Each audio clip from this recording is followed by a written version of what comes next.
religion was not working for me, and I was not about to go be finding Jesus in some church. So the occult thing kind of called out to me, and but I took it very seriously, that I knew the legend of Jesus, and that our soul had immense worth, and that there was a karmic repercussion for everything we do, good and bad. That's the law of compensation through the law of karma. And I took all that very seriously as someone who so desperately wanted to leave here. I also did not want to accidentally reincarnate here. I also accidentally didn't want to get stuck here with regret and have my soul stay here forever in haunting regret that I killed myself instead of dealt with my demons.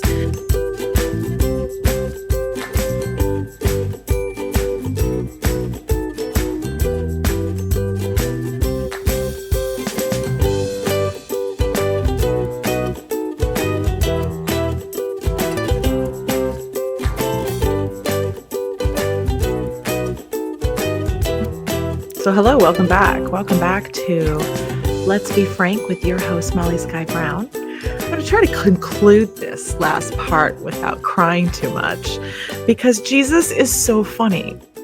And I want to show you guys with the conclusion. I want to tell you guys the conclusion of my story, of how I came back around to find this guy. So 2015, after that attempt, I was home with new pills from my doctor. It was a pill that I was aware my mother took for pain. And I also was aware that painkillers kill your ability to empathize. It's scientifically proven that even Tylenol affects and kills your empathy. And as a self-identified empath, this concerned me because I didn't want to just numb the pain. I tried that with the antidepressants, and it did for a while, but it didn't make the flashbacks go away or the memories reconcile, or I didn't understand. Nothing was fixed. So I didn't want to go on something numbing again. I was already numb. I couldn't feel. I couldn't even let my husband touch me or kiss me. If he touched my hand, I was terrified it would lead to immediate sex, and I wasn't always in a good place to just be receiving of that or participating of that, which is upsetting because that's so fun. And, I cry so much now about this, but it's healed now. Jesus healed that. And that's another part of my story, that Jesus redeemed me.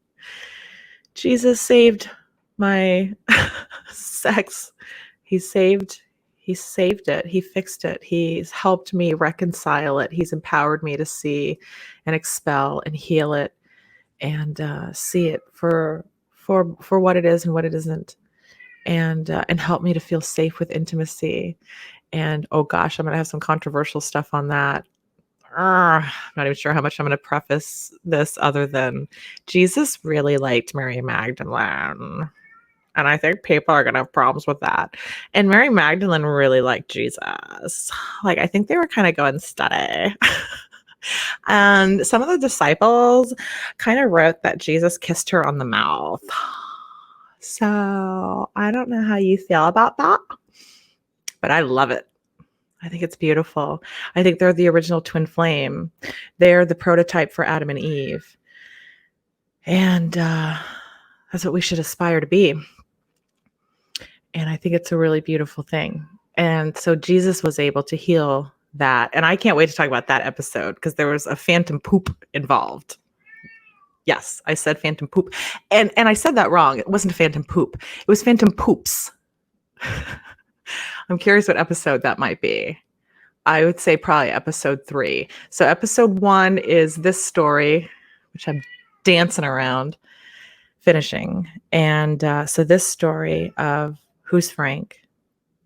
And then the next story, the next podcast is why we need money and why it's okay for light workers to manifest money, and for, money's not evil. Okay, I wanted to say something real quick. Money's not the root of all evil. Money is at the root of all evil. because all evil deeds are usually done for money. Doesn't mean money is evil. It means people can use it for evil. So be aware. It doesn't mean don't use money. It's like saying fire can burn people. Don't cook your fucking dinner. Oh my God, I'm already cursing. I'm sorry, Jesus. Forgive me. All's forgiven. I really didn't want to go on these new medications. So while I was having this nervous breakdown, my mom was trying to see it as a spiritual awakening, that she had heard a nervous breakdown is also like a spiritual awakening, that people go on these ayahuasca retreats and they confront their past. Because now, at this stage where I'm trying to commit suicide, my mom knows I've been sexually abused. And now I'm having more and more flashbacks. Oh gosh, I didn't even preface. The first time I tried to kill myself, what even started all of that was out of nowhere, out of absolute nowhere. 2 weeks before I killed myself, I was laying in bed when the vision, the memory, flashback completely overtook my reality. I was laying in bed watching TV, recovering from when we used to work on weekends. It was like 10 hours of, hiking all over the place with the equipment, doing videography for cinematic weddings. And it was this fog of an overlay, thick over my own reality, paralyzing me. It was terrifying, absolutely terrifying. I was just paralyzed looking at it. And also, I hadn't seen it since that day. I hadn't looked at that memory to reconcile it or to even confirm it. I was in denial. First of all, I tried to pretend it never happened. And when it was more than I could handle of pretending it didn't happen, I would get very angry that I couldn't handle it, or that it was a big deal, or that it wasn't a big deal, or whatever I was trying to convince myself that it was or wasn't, for the sake of my little sanity. And I don't even know where I was anymore. He says I'm almost done. Thank you. I would do anything for him. He's grateful that I'm talking. He talks to me all the time, just like he did when I was little. And I would tune out the whole world and just talk to him. So, it's in the flashback. So the whole room turned into his room. And part of me was fascinated to even see it again, that it was real, that it did happen, because I had tried to also convince myself that maybe I was lying, maybe it wasn't true, maybe I'd made it up, maybe. But I had way too many fragmented, really weird memories that I knew were true. And then later on, validation from friends remembering weird encounters with this man. All right, we've come to the conclusion now of this long-winded story that is so many tangents that you'll have to hear in so many episodes if you want to hear more stories. I have dropped so many goodies and Easter eggs in here to go play and hear and bait you to listen to me and Jesus, me and Frank. So here's the conclusion of the story. In 2015, after my second suicide attempt, Archangel Michael showed up. I had agreed to myself that I thought it was more empowering to believe that I was having a spiritual awakening over a nervous breakdown. And by the beauty of Facebook, that is Facebook, it had a bunch of, metaphysical groups, occult groups, the metaphysical is considered occult. And, that's such a feared and programmed word. So Michael said, I want you to tune in and not listen to other people like guides on Facebook or gurus, spiritual gurus on Facebook and such. They said, tune all of them out. Like, don't follow any spiritual advisors on Facebook or online, or, don't read any spiritual books or learn anything right now from people. They said, tune into us. We're going to give you new information, new ideas. And I said, okay, fine. I mean, my brain was like so fried at the time from all the trauma and the PTSD and the depression and all that, that I was like, I don't want to listen. I can't listen. I couldn't at the time even listen to a guru because my disassociating was nonstop. I would nonstop disassociate into my triggers. Everything was a trigger, and I would just get lost in time. So I was relieved that they said that, because they can hold my attention when I see them, when I see the angels and the ghosts. I'm so happy to see them and so enthralled by what they're telling me that it's very easy for me to disassociate and just go hang out with them and tune out the whole world. And then I'm like on a three-way call or a party line, or party line, and then I made Jesus the host. Jesus take the wheel. Or at least Jesus be my co-pilot. I'd rather Jesus take the wheel. I don't care how we get there. I trust how you get there versus how I'm going to get there. I think that's what he's telling me, is the whole concept of Jesus taking the wheel, is we're not supposed to know the how. Do we have to do anything? We just want the thing. We want the thing. We desire the thing. The thing is in our heart. We feel like we need to do the thing. So we do the thing, and we don't know how we're going to do the thing. So we say, hey, Jesus, would you drive? And he says, sure, hop in. Tell me what we're doing. Tell me what we're doing, why we're doing it, and what it looks like, and I'll take us there. And then you achieve the dream and you enjoy the life, and it's a birthright to be able to receive compensation from that. You have a divine wealth right to receive through the kingdom, to be seated at the Father for doing his work. So, I mean, this is what all of this means, and this is everything he's been explaining to me. So now I'm going to get into when he showed up, and you now know the volatile state that I was in when he showed up. So you should be able to understand how palpable my reaction is to him. When Archangel Michael sets the path for us to reconnect. So one day I'm laying in bed, and I have now acknowledged that Archangel Michael is among me, and that there are other angels among me trying to help me, and that they've acknowledged that I'm traumatized and freaked out, and that I've been trying to get help on my own, seeking therapy, taking meds, since I was 19. So, and at this time I was in my 30s. So they could see there was no lack for discipline in trying and making an effort. So they were willing to take over and help at that point. So I was having a bad anxiety attack, and Michael said, go for a walk outside. And I was thinking, I really don't want to do that. It's hot outside. We lived in Florida. We're back in Florida at this time, and lived in Florida. We're in Florida again now too, but it's hot. When we left California and we first got to Florida, I remember thinking, oh my God, it is so hot here. I don't know how I'm going to survive this. It was so hot and so humid. And we came from the Bay Area of California, where it's fog and cold. And at night, every night, no matter if it's summer or winter, you need a sweater, and there's usually a bonfire. And my dad had a fire pit in our backyard, and we roasted marshmallows almost nightly. And it was cold. And we moved to Florida, and it's not cold at night. It's 80 degrees at night, and it's swampy and it's hot. And when the plane landed and we got there, I remember thinking, I was breathing through a hot sponge, and I started to have a panic attack, thinking I'm not going to be able to ever breathe again. And then I acclimated a little bit, but it was still really, really freaked me out. So when Michael was telling me to go for a walk, I was like arguing with him. I'm like, no, I'll be okay. And he was like, get up and move your energy around. And then he was showing me what my mother had shown me too. So it was like a memory, and then a validation, and then a reminder, and then a like, get up. It's true of, that when you have anxiety or a panic attack, exercise moves that around. It moves the energy through you, and then it lifts your mental state, and it releases endorphins and other good feel hormones and all that stuff. And it really does dissipate the anxiety, and it shifts your attention to something else. Therefore, an answer can come in.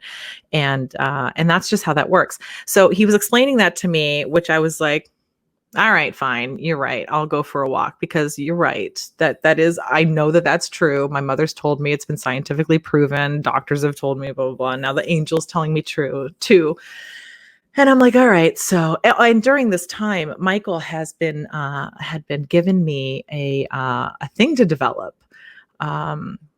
to get excited and work with him and be disciplined. And it was a whole concept for chakra nutrition, of developing these chakra drinks that he channeled these recipes, and then even created them all, juiced them all, got all the herbs and all of the ingredients for each drink, and came up with 7 different drinks that each have their own prayer, incantation, and diagnosis, so you know which chakra you need the drink, and a whole social way of doing this practice, and making it into a chakra cafe, so like a Starbucks for your soul. And Jesus was saying, Michael was giving me the idea, but then even Jesus was saying, it's such a cool thing to be able to, if you're out with someone, and trust me, it would be a conversation starter to meet someone at a chakra cafe and go have a drink that balances your chakra. And what's a chakra? And figuring out how the chakra is imbalanced, and how you find out if it's imbalanced, and what does it feel like if it's imbalanced, and what's happening in your life that shows you it's imbalanced, and what it's like to be balanced, and why we should care if it's balanced. And then you get a delicious drink too, channeled from the heavens.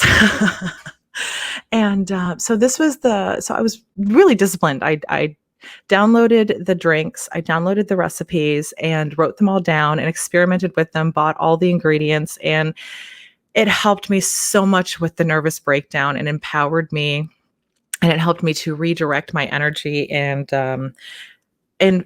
feel anything other than the sheer panic I was constantly feeling at the time, to be able to channel it into something super creative and super beautiful and super healing and healthy, and something that I used myself. And then I debuted them at some spiritual events, and they were very well received, and it was a beautiful thing. So I'm still developing them. When I ask Archangel Mike, I'm like, what's going on with that? He's like, you've done everything you needed to do. It's divine timing. And then he shows me a back burner. He shows me a stove with something on a back burner on simmer. And he shows me that is my sign for I've done my part, and it's on the back burner. Because I'm like, did I mess up? Why aren't we doing anything with that anymore? What's the deal? And he was like, you worked too hard. I'm like, yeah, I'm a maniac. And he's like, we have to catch up with you. We have to put some people in your path that are meant to do this next step. So after I was, deeply into doing that work with him, is when he told me to go on that walk. And so I got my son. He said, go take your son to the park. Go for a walk. Go take your son to the park.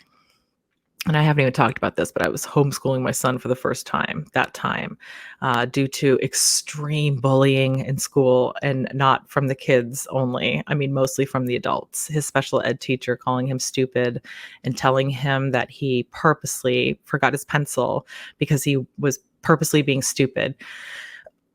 Just don't even get me started. But so I had started homeschooling in an attempt to help with his depression and anxiety, because he was coming home from school with panic attacks, and also telling me that he was feeling suicidal. And so I wanted to keep him close to me. So we started homeschooling, and Archangel Michael said, go take your son for a walk. Go take him for a walk in the neighborhood. We had a park near a lake. And he said, go take him for a walk to the park, get out of the house. And by the time you get back, your anxiety will be a lot better. It'll have shifted.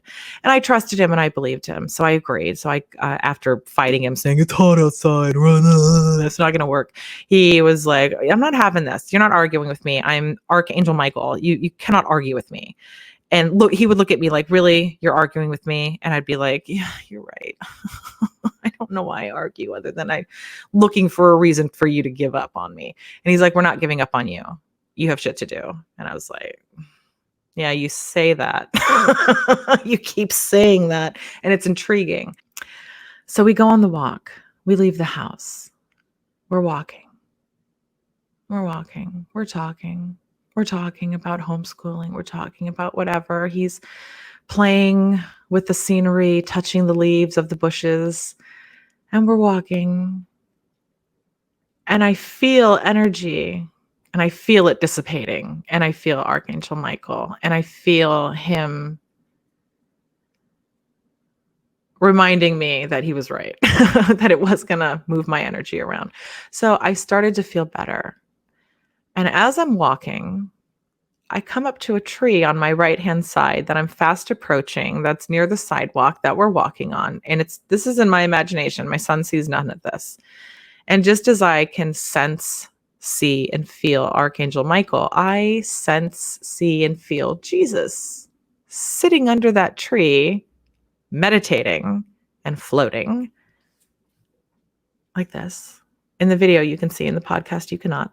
Floating, sitting cross-legged, floating like this, eyes closed, under a tree.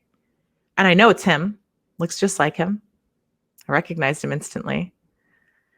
And I looked at him and I said, "Oh, nice. Where the hell have you been?" And he opened one eye and looked at me and said, "I've been here the whole time. You turned around," and closed his eye again, or winked first. I mean, it was winking because he opened one eye and just went back to his thing, which completely caught me off guard. I thought he was a figment of my imagination. I didn't really think it was Jesus. But he responded, he answered me, and he was accurate, which freaked me out that it was true. He didn't abandon me. He didn't turn around. I did. And he called me out on it. And it caught me off guard. And it made me angry because he thought my suffering was a joke, that he was just willy-nilly sitting under a tree while Molly's falling apart and wants to die. So I was mad at him. But I said, "I don't know what that means, but don't go anywhere. I want to talk to you. Can I talk to you? Like, I need you. And I guess I'm expecting you." I don't even know if it dawned on me that I had that session to invoke him. I think my mom even put the two and two together. Once I told her Jesus was around, she said, "You've got to call that priest and tell him." And I was like, "Oh yeah, I guess he initiated this." And I did. I left the most bizarre message on his voicemail saying, "I don't know if this is normal, but Jesus is here." But I'm getting ahead of myself. And he said, "Go to the park. Take your son to the park. I will meet you at your house. I will be waiting for you when you get there, and we'll talk. And I promise I'll be there." And I said, "Okay, you better be there." And he was like, go to the park. Go to the park. I promise I'll be there. And this whole time I'm not even telling my son what's going on, and he's not seeing anything. And then I tune out and Jesus disappears, and I walk towards the park, and we're walking towards the lake. And I told him, I'll have to ask him. I think I said, "So I guess Jesus is here." And he was like, "Huh, really?" And I was like, "Yeah, I think he's around. That's weird. I just saw him." And he said he'll wait for me at the house. So we'll go to the park. So let's go to the park for a little bit, okay? Because he's saying to, let you play. Like he was saying, I don't want to interrupt, because I said, "Okay, go to the house and I'll go to the park." And I took my son to the park. And I didn't want to upset my son and take him home. And I'm sure Jesus didn't want to insinuate that he expected me to drop everything and go home. So we go to the park, and my son is sitting, or I was sitting, and my son's playing on the playground. And I just can't even believe that Jesus showed up. And then I'm like, is that really him? Is that really him? Like, is he really here? And I was so mad at him too. All my programming was just erupting within me. And I remember he came back and he was like, no, stop. Hey, stay present with your son here at the park. He's like, "We'll talk about everything. I'm at your house." And I could feel his energy in the direction of my house, and that's where it was coming from. And he was like, "Just whenever you come back, no rush. I will be here." Of course, I didn't trust him. So whenever Kyle was ready, 5 minutes, 10 minutes, I was ready to go see if he was really there. And I don't know that I told my son much more, that we were going home to see if he was there, because I didn't want to have to explain if he wasn't there, that I was just crazy and was hearing things, and that nothing's real, and the things that aren't real, you can't even believe in them. So we got home, and my son went in his room and I went in my room. And I think my husband might have been home at this time. He came home later, or it might have been the next day, because there was just a whirlwind of learning from him once he showed up. So he's in my bedroom and I'm in my bedroom, and he was like, sit down on your bed. And I want to explain some things to you. And he starts flashing me bits of the Bible and explaining some stuff to me. And I was like, yeah. No, no, no. Like, I know who you are. Like, but I'm good.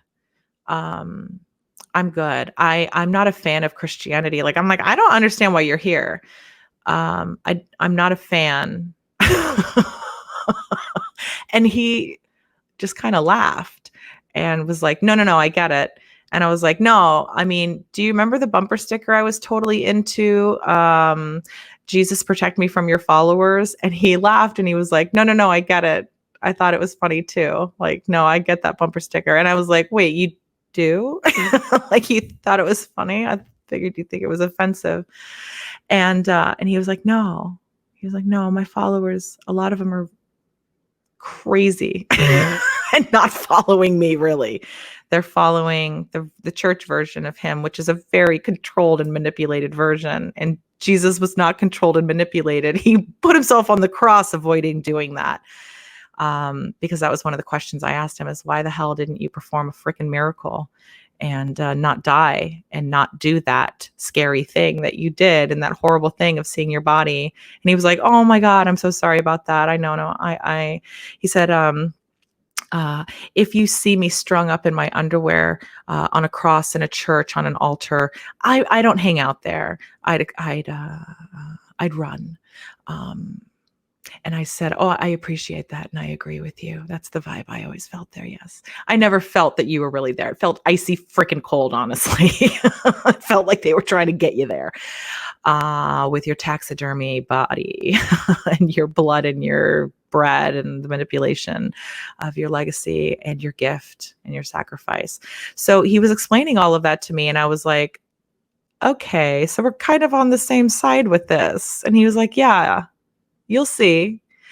So I started warming up to him a little bit. And then I said to him, listen, like, I know who you are, but I don't even want to say your name. Like, at the time, the name Jesus sounded like Jesus, condemnation and judgment and religious programming that I just wanted nothing to do with. I mean, one of the last times I ever went to church was on a Mother's Day, and my family was still together at the time, and I was in high school, and my older brother was in college. So it was just before my parents got divorced and the family was broken at this point. And it was the last Mother's Day church service we went to. And we thought it was going to be a beautiful service honoring mothers and talking about Jesus's mother. And instead, all he talked about was abortion and how it's a sin and you're going to hell. And then he added in this gem, if you know someone who's had an abortion, you're going to hell too. Yeah. Yeah. That's when I said, no more. I want nothing to do with this. No, you're not sending me to hell because I know someone who had an abortion. No, I don't give you that authority. I said, I'm not ever going to church again after this. And I never did. I never went to Catholic church again after that until I met my husband, and I thought I was being a good wife by pretending to be Catholic again, even though he was going to strip clubs and talk.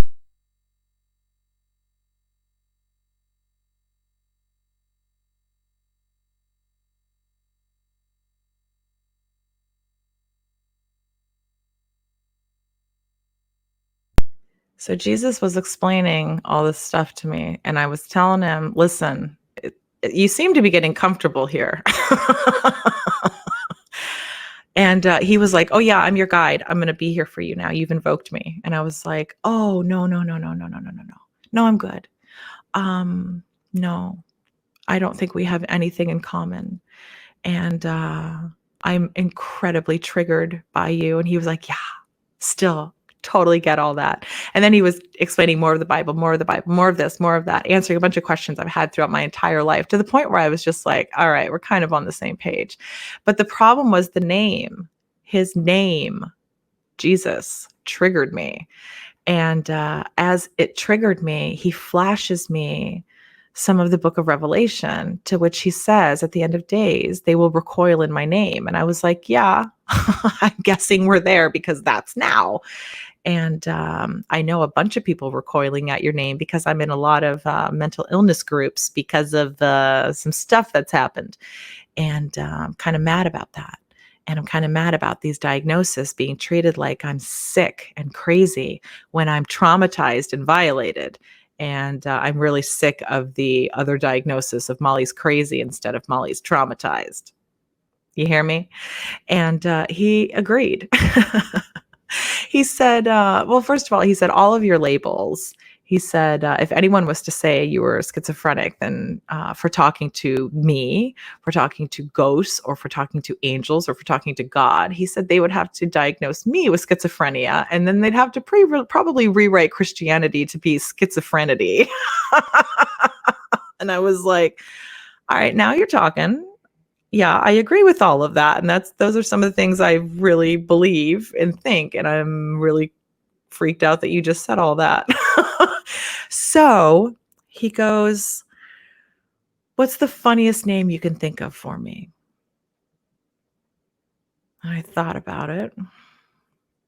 And thinking in my head, and all this is happening really, really quickly because this is right after the lake thing. And I don't know if it happened in 10 minutes or 3 hours, but it was time bending, mind shifting, and multiple day and now multiple years of working with him and being with him. But when he first showed up and said, what's the funniest name you can think of for me? You know, I wanted so badly in my head to be able to piss him off, offend him to the point where he would leave and abandon me. And he was showing me that that was the programming that went into my head, into my eyes, staring at his cross in the Catholic churches that I went to, and especially the one when I was very little, going through some very terrible things with a neighbor, that I was looking at Jesus's moment on the cross with his eyes rolled back. Father, why have thou forgotten me? Why have thou abandoned me? That's the moment that is encapsulated in Catholicism. It's fucked up. I'm sorry for the F word, but it is. It's really, really messed up. And it's a form of control and manipulation and guilt and shame. And it sucks your energy and they blast incense at you. And I'm not saying all Catholics are evil and the Catholic churches are all evil. But if you go back into the history, into the Knights of Templar and all that, I mean, it kind of is. Call it what it is. And in the book of Revelation, Jesus is yelling at a lot of the churches, and that is definitely one of them. And so I agreed with him on all of that because I really thought I saw through Catholicism and was really sickened by the control and the manipulation and the guilt and the emotional, psychological. I mean, good God, to use your salvation for an agenda like that and to manipulate the truth for whatever you're doing there is incredibly scary because that's your soul. Oh my God, like we're playing with such a big deck of cards here that I'm like, I'd rather not play the game if people are not going to play by the rules. And Jesus is like, oh, well, if you know the real rules and they don't know the real rules or even believe, in a karmic debt, then you'll be the one that wins and even gravity has told me, as much as I love you and as much as I'd want you to win, if you jump to your death, I cannot suspend the laws to stop you. I can only wish you had given yourself a chance. But a law is a law. A law is a law, and it will be in your favor if you know it right. And the dark tend to do, they're more ego than actual, I don't know. I'm spiraling again, and I want to finish this story up. So he says, what's the funniest name you can think of for me? And I said, Frank. And he bowed and said, I am Frank the Messiah. And he won me over at that point. I couldn't believe he didn't care that I wasn't respectful of his name, that he wasn't mad at me for being mad at him, and that he was just so patient with me and so sympathetic and so compassionate and so full of empathy and bringing me to my knees with tears of love and to feel his love and to feel the love of God and to feel the hope that this love could lead to a huge dissipation of intense dense energy that has gunked me up and weighed me down. I felt for a moment the release of all of that energy through him and in him, that it perked my attention. It piqued my interest. It encouraged me to hear him out. And so for 3 days, I called him Frank, and he never brought it up once. I think, I mean, if he did, it was, hey, it's Frank. But he showed up, and I remember telling him, he was telling me I was going to do great things. First of all, he gave me the flip your vibe technique. That was one of the first things after he showed up. So the next morning, I was having intense panic attacks again, feeling his energy, just whatever.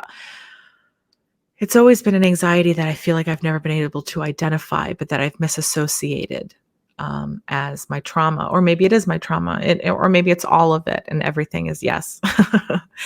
But so I woke up the next morning, and I was having terrible anxiety again. Couldn't move, couldn't get out of bed, was just laying there for hours. And Jesus showed up again, Frank, and he was like, hey, I want to ask you something. Woohoo! Can you see me? Can you hear me? And I was like, yeah, I see you. I hear you. And he's like, good. Okay. See, I'm still here. Day 2. And I was like, okay, yeah, you're still here. Wow, that's weird. And he said, would you be open to, could you understand the frequency, the feeling of anxiety is the same feeling as excitement, only one is negative and one is positive. Like one feels negative, one feels positive, right? So they're polars of each other. So he was saying everything is a frequency, everything. And everything has a polar, everything has a flip back and forth.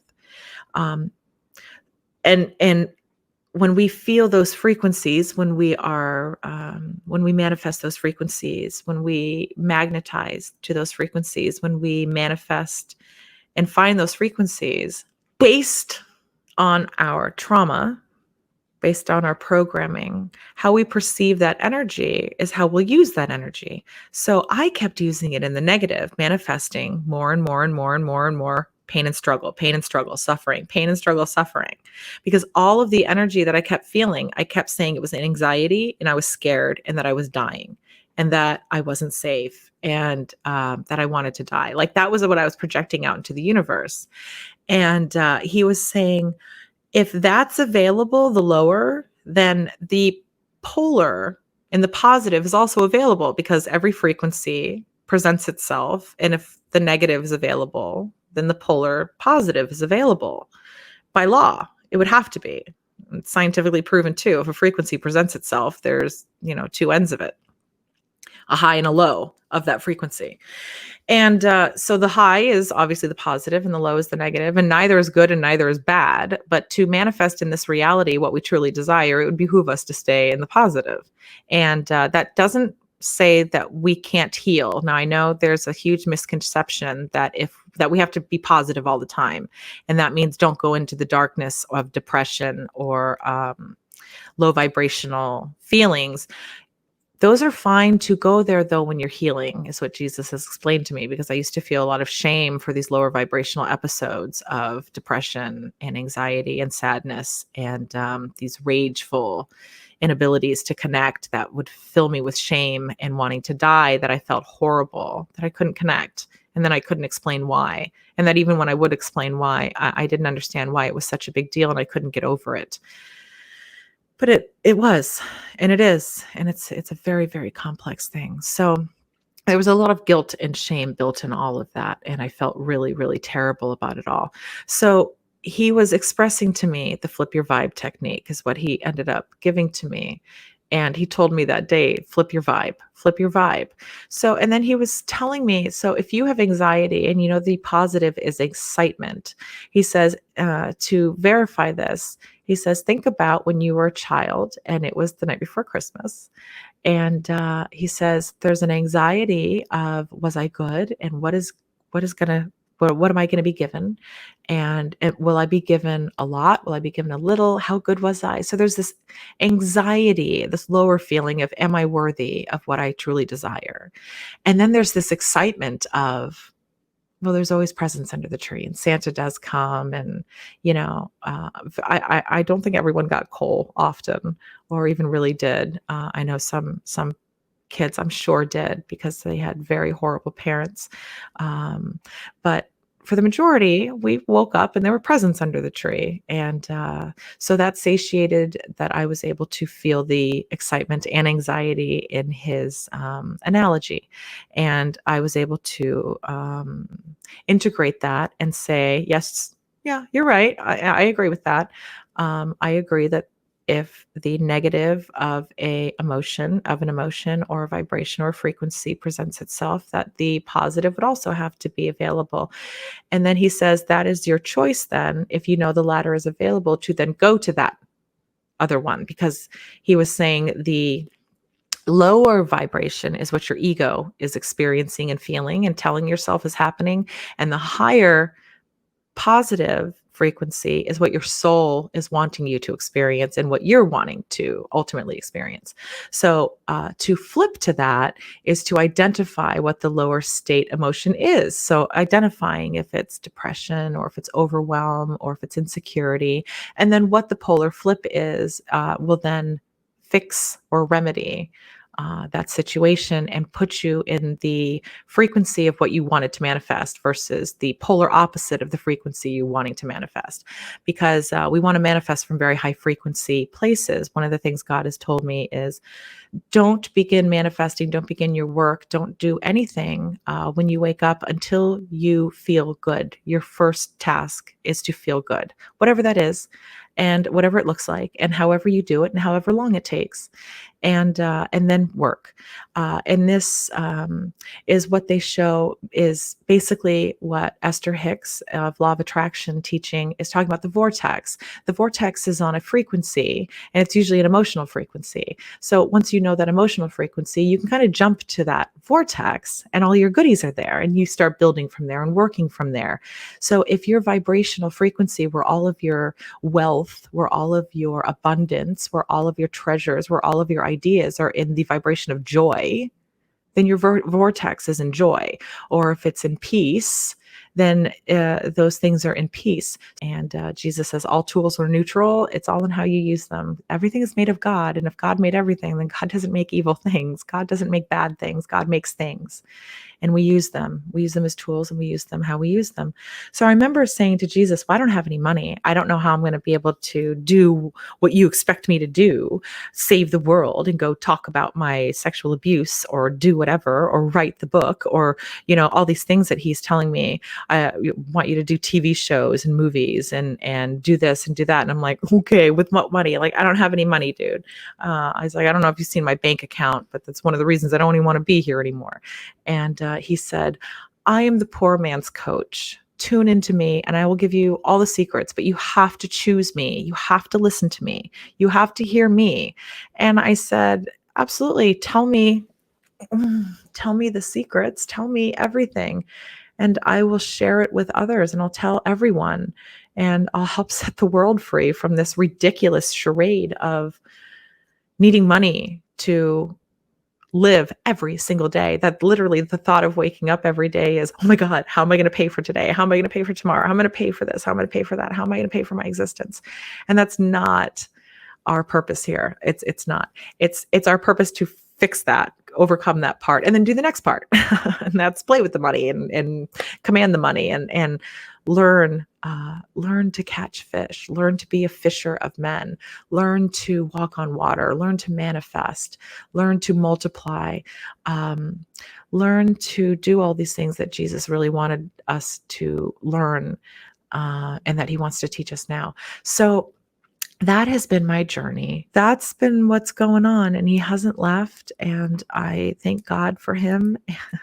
Honestly, I thank God for him and I love him. And he explains everything. I can't wait to share all my other stories of how he taught me to self-baptize myself, the Yeshua 2.0 activation that he gave me in it 2017? I think it was 2017 that came in, August of 2017.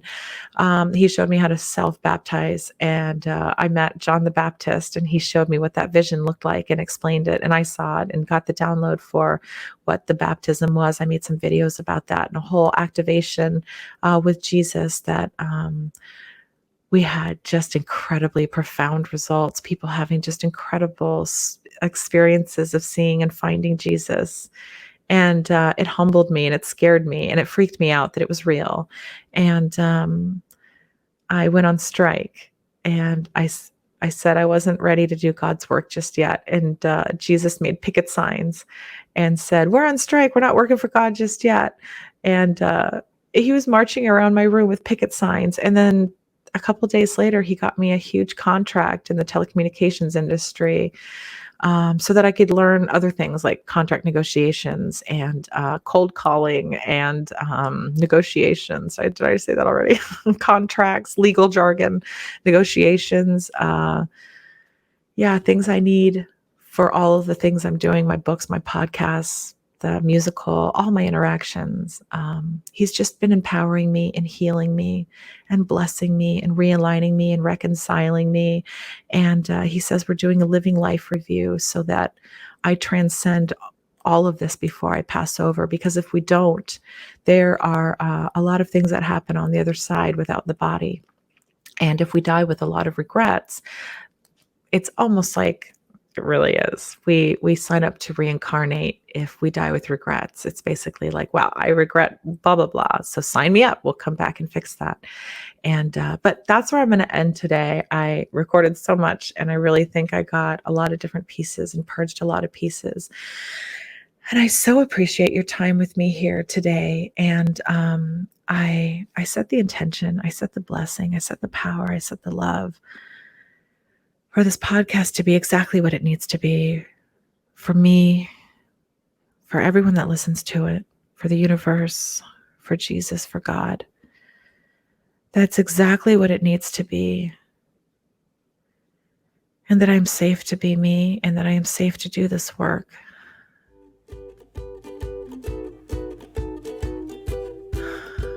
Thank you.